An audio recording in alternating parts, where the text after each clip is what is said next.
Is that we now have fairly conclusive evidence that certain bacteria from the mouth make its way to the brain or heart or other tissues and directly increase either the occurrence or the susceptibility of dementia, cardiovascular disease. That this isn't just a, you broke your ankle, so you move less, your heart gets less healthy, your brain gets less healthy. This is the kind of point I'm trying to make. Mm-hmm. But that the bacteria in our mouth, bad bacteria, can cause real problems for the brain and heart.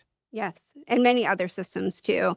So much research. So they're finding 57 diseases are linked back to oral dysbiosis or oral pathogens, which is quite a lot.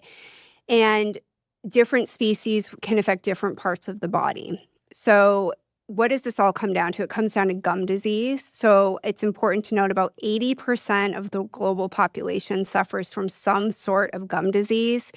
That's huge, and about 10% of the population will have severe periodontal disease, which is chronic bone loss, tissue loss, and this is where we get tooth loss too.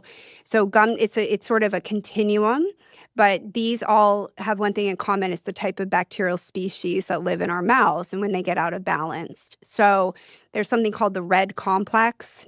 These are the 5 bacteria that most influence gum disease and dysbiosis that can affect the heart and other organ systems.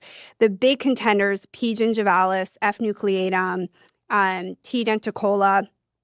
There's AA, and then strep mutans too can affect the heart as well.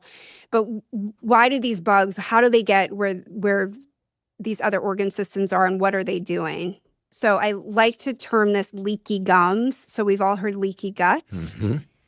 So let's say we're just in dysbiosis, and probably because maybe our oral hygiene isn't the best, as well as some other things. So we're not flossing, let's say, and our gums bleed. Okay, that's a sign of inflammation, but you now have created a vector, an opening in the skin, in the mucosa, where bacteria can get into the circulatory system, catch a free ride, and end up in places they shouldn't be. And that creates an immune response.